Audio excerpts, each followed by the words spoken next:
நமஸ்காரம். உங்கள் கல்பனா ஸ்ரீகாந்த்.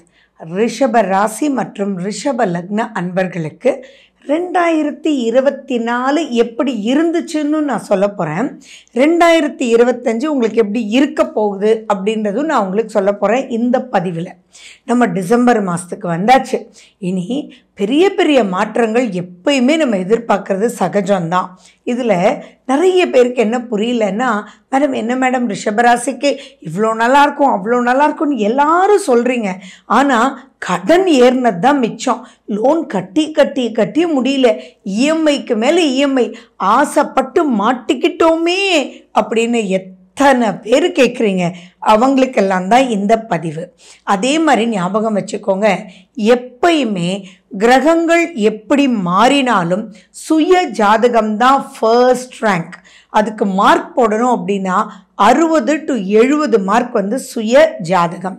அதே மாதிரி கஷ்டங்கள் பிரச்சனைகள் அப்படின்றது எல்லாருக்கும் இருக்கிறதே. அதுக்குள்ளே என்னதான் இருந்தாலும் வீழ்ந்துடாமல் எழுந்து நின்று வரோம் அப்படின்னா அதுக்கு காரணம் லக்னமும் லக்னாதிபதியும் தான்.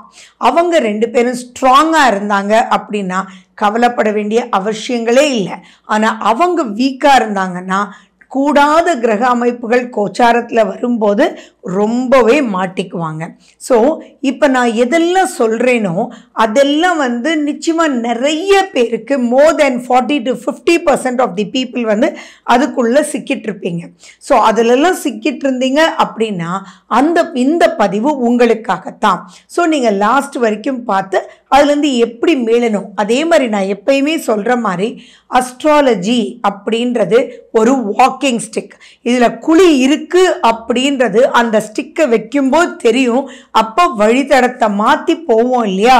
ஸோ ஆனால் அது ரொம்ப முக்கியம் இல்லையா? இல்லாட்டி அதுக்குள்ளேயே போய் விழுந்துடுவோம் இல்லையா? விழாமல் வழி நடத்தி கொண்டு வர்றதுக்கு தான் நிறைய வழிகள். நம்மளுடைய சனாதன தர்மம், நம்ம ஹிந்துயிசம் அப்படின்றது ஒரு ரிலிஜன்லாம் கிடையாது. அது வாழ்க்கை, அது வழி, அது பல ரூபத்தில் வழி வகுக்கிறதுக்கு உண்டான ஒரு டூல் தான் இந்த ஜோதிடம். ஸோ நம்ம ரிஷபராசி ரிஷபலக்ன அன்பர்கள் எப்பயுமே குதூகலமானவர்கள். இன்னொன்று சொல்லட்டுமா, சின்ன ஒரு கவலை இருந்தாலே அவங்களால தாங்க முடியாது. சின்னதை பெருசாக அவங்க ஊதி எடுத்துகிட்டு போயிடுவாங்க. அது ரிஷபத்துக்கே உண்டான ஒரு குணம். ஸோ அப்படிப்பட்டவங்களுக்கு இந்த 2024 பல கிரகங்கள் பல மாதிரி நல்லா இருந்தாலும் குரு வக்ரம் நல்லா இருக்கும் அப்படின்றதெல்லாம் பார்த்தீங்க. பட் ஸ்டில் நிறைய பேர் சொல்கிறது என்னென்னா, அவ்வளோ ஒன்றும் பாசிட்டிவாக நாங்கள் பார்க்கவே இல்லை. இது 80% ஆஃப் தி ரிஷபராசி ரிஷபலக்னக்காரங்க சொல்கிறது. அடுத்தது 40 to 50% ஆஃப் தி பீப்புள் என்ன சொல்கிறீங்க அப்படின்னா, எக்கச்சக்கமான லோனுங்க, நாங்கள் ஆசைப்பட்டு லோனை வாங்கினது தான் பெரிய பிரச்சனையாயிடுதுக்கு. அது மட்டும் இல்லாமல் பைக் லோனில் கொடுக்குறேன்னா சரின்னு சொல்லி 2 லட்ச ரூபா பைக் வாங்கிட்டேன். ஆனால் அதை மெயின்டைன் பண்ணவே முடியல, அப்படியே நிற்குது. கடைசியில் அந்த பைக் மேலே ஒரு வெறுப்பு தான் வருது. இஎம்ஐ தான் கட்டுறது ஒரு பெரிய விஷயமா இருக்குது. இப்போ எக்ஸ்ட்ரா பேர்டன் தான் கொடுத்துட்டோமே ஒழிய அது ஒரு சந்தோஷம் இல்லை. அப்படின்றதுக்கெல்லாம் காரணம் என்ன தெரியுமா? சனி பகவான் உங்களுடைய விரயஸ்தானத்தை பார்த்தது தான். அப்போது அவர் சனி பகவான் வந்தாலே அவர் மிகப்பெரிய நல்லவருங்க. நிறைய மெச்சூரிட்டியை கொடுப்பாரு. ஒரு விஷயத்துக்குள்ளே போய் சிக்காமல் நீங்கள் ஜெயிச்சு வரணும். சிக்கிட்டீங்கன்னா அதில் சிக்கி அதுலேருந்து வெளியில் இனி வாங்குவீங்களா, இனி செய்வீங்களா, அகலக்கால் வைப்பீங்களா, அவனுடைய டார்கெட் அச்சீவ் பண்ணுறதுக்காக உங்களை பைக் வாங்க வச்சுட்டாங்களே அப்படின்றது இப்போ புரியுது இல்லையா? இதெல்லாம் புரிய வச்சாரு இல்லை? அப்போ மீதி இருக்கக்கூடிய வாழ்க்கை சுகமாக இருக்கும்ல. அப்படி தான் சிக்கி இருப்பீங்க. அதே மாதிரி பார்த்தீங்கன்னா நிறைய ரிஷபராசி அன்பர்கள் சொல்கிறது என்னென்னா, ஆரோக்கிய குறைபாடு நிறைய பேர் சொல்கிறீங்க. அதே மாதிரி வீடு பிரச்சனை, வீடு ரிப்பேரு, ஜஸ்ட்டு ஒரு கதவுல ஒரு கீழ் மாட்டலான்னு சொல்லிட்டு போய் கடைசியில் அது எங்கேயோ 6-7 மாசமாக ஒன்றுக்கு மேலே ஒன்று ரிப்பேர், ஒன்றுக்கு மேலே ஒன்று ரிப்பேர். விரயம் விரயம் விரயம். எல்லா ரிஷபராசிக்காரங்களும் திரும்பி சொல்கிற வார்த்தை, பணம் வந்தாலும் அது யூஸ் இல்லைங்க, கையில் தங்கலைங்க. ஒரு பெரிய இடத்துல ஆர்டர் வருது, சரின்னு சொல்லி போகிறீங்க. ஆனால் உங்களுக்கு ஒரு குட்டி குட்டி ஒரு ஆர்டர் கொடுக்குறாங்க, ஆனால் அதுக்குண்டான செலவு பார்த்தீங்கன்னா எக்கச்சக்கமாக இருக்குது. அப்போ எதிர்பார்த்தே வாழ்ந்துட்டு இருக்கீங்களே ஒழிய எதுலேயுமே ஜெயிக்கலை, ஃபுல்ஃபில் ஆகலை. பாசிட்டிவ்ன்ற மாதிரி இருந்து ஆனால் அது பாசிட்டிவானே தெரியல. எத்தனை ரிஷபராசி ரிஷபலக்ன நண்பர்கள் சொல்கிறீங்க? அப்படித்தான் இந்த 2024 இருந்தது. அண்ட் மேலும் பார்த்தீங்கன்னா உங்களுடைய தாயாரினுடைய உடல்நிலையும் அவ்வளோ திருப்திகரமாக இல்லை. அதே மாதிரி நீங்கள் வாகனங்கள், காரு, பைக்கு எது வச்சுருந்தாலுமே அதில் பழுதுகள் ஏற்பட்டு நீங்கள் ஜஸ்ட்டு சர்வீஸ்க்கு விட்டு தான் ஆகணும் அப்படின்னு நீங்கள் ஜஸ்ட்டு இன்ஜின் ஆயில் மாற்றிங்கப்பா அப்படின்னு விட்டீங்க அப்படின்னா உங்களுடைய எக்ஸ்பெக்டேஷன் ஒரு 1000 ரூபா செலவாக இருந்ததுன்னா அது 10,000க்கு செலவில் கொண்டு போய் முடிஞ்சிடுச்சு. இதெல்லாம் நீங்கள் கிராஸ் பண்ணி வந்த பல விஷயங்கள்.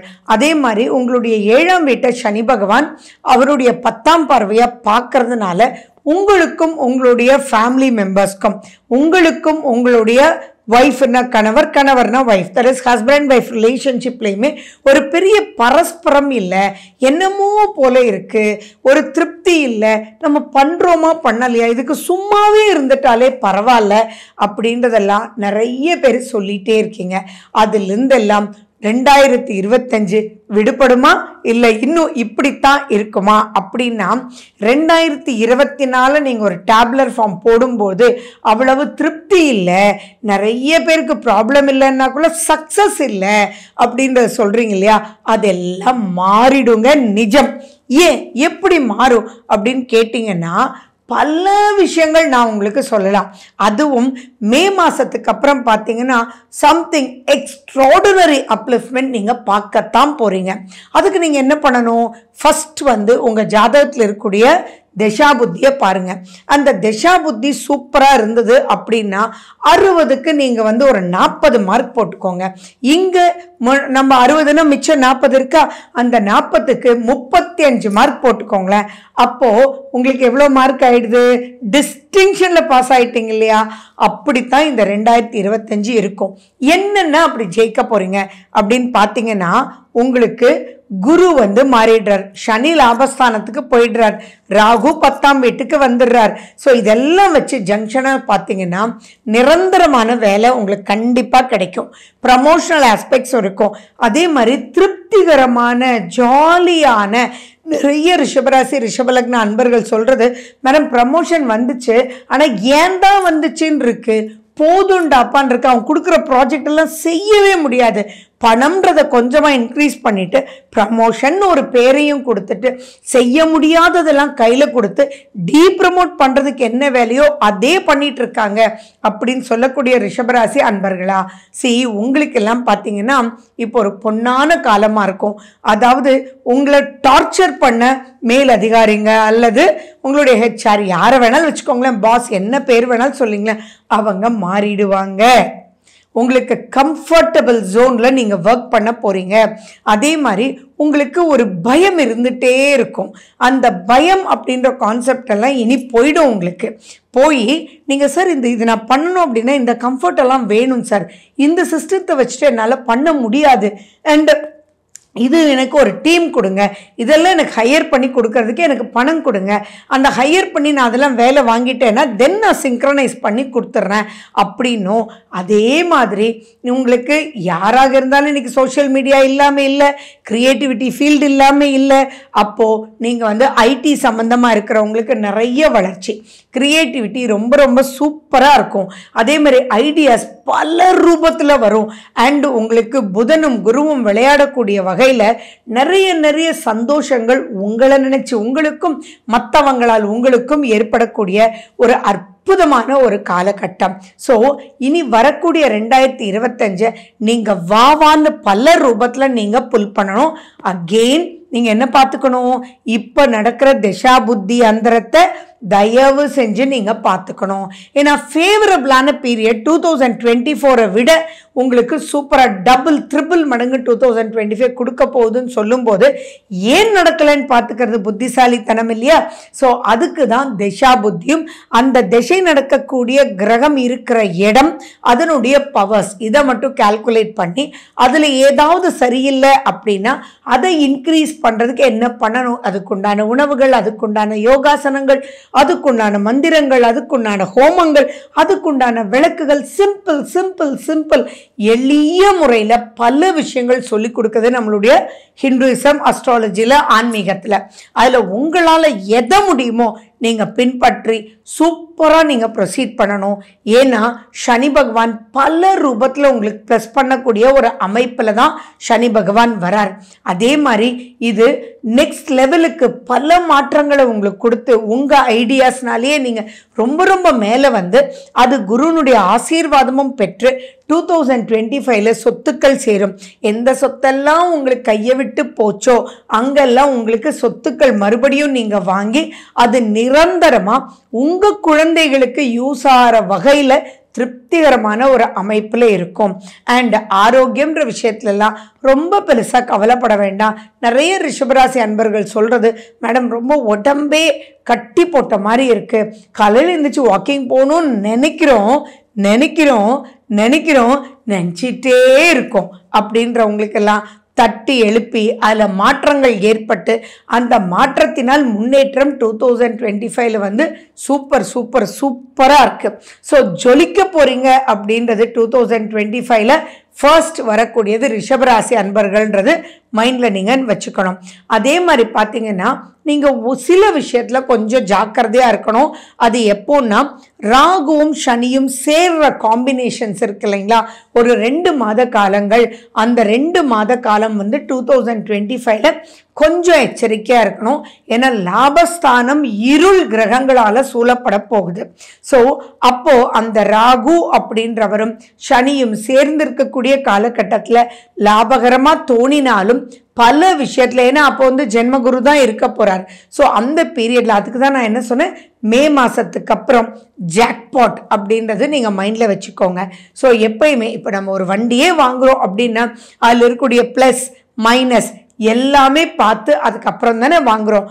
அந்த மாதிரி வரக்கூடிய காலங்களில் சில மைனஸஸ் இருக்குது, பல பல பல ப்ளஸ்ஸஸ் இருக்குது அப்படின்றதும் மைண்டில் வச்சுக்கணும். ஆரோக்கியத்தில் மட்டும் கொஞ்சம் கேர்ஃபுல்லாக இருங்க. உங்களை நீங்கள் பார்த்துக்கிட்டிங்கன்னா போதுமானது. ரொம்ப பெருசாக பயப்பட வேண்டிய அவசியங்கள் இல்லை. குடும்பத்துக்கே பார்த்தீங்க அப்படின்னா செலவுகள், தட் இஸ் சிக்னஸ்னால மெடிக்கல் எக்ஸ்பெண்டிச்சர் அப்படின்றதெல்லாம் போய் பல விஷயங்கள் நன்மையை கொடுக்கக்கூடிய வகையில் காத்துட்ருக்கு. ஸோ இப்போ நீங்கள் சுய ஜாதகத்தை மட்டும் பார்த்துக்கோங்க. சம்திங் எக்ஸ்ட்ராடினரி அப்லிஃப்ட்மெண்ட் மோர் தென் 2024 2025 வெயிட் பண்ணிகிட்ருக்கு. என்ஜாய் பண்ணுங்கள். ரிஷபராசி ரிஷபலக்ன அன்பர்களே, உங்களால் உங்களுக்கு நன்மை, உங்கள் குழந்தைகளுக்கு நன்மை. குழந்தைகள் குதூகலமாக இருக்க போகிறாங்க. அவங்கள பார்த்து நீங்களும் உங்களுடைய ஹஸ்பண்டும் நீங்களும் உங்களுடைய மனைவியும் ரொம்ப சந்தோஷமாக பல ஆன்மீக சுற்றுலாக்கள், பல சந்தோஷமான விஷயங்கள், அப்பா திருப்தியாக முடித்தோமே அப்படின்ற ஒரு ஆத்ம திருப்தியோட 2025 தொடங்குது. ஸோ வாவான் வரவேற்றுருங்க, என்ஜாய் பண்ணுங்கள். Wish you good luck. வாழ்க வளமுடன். நன்றி, வணக்கம்.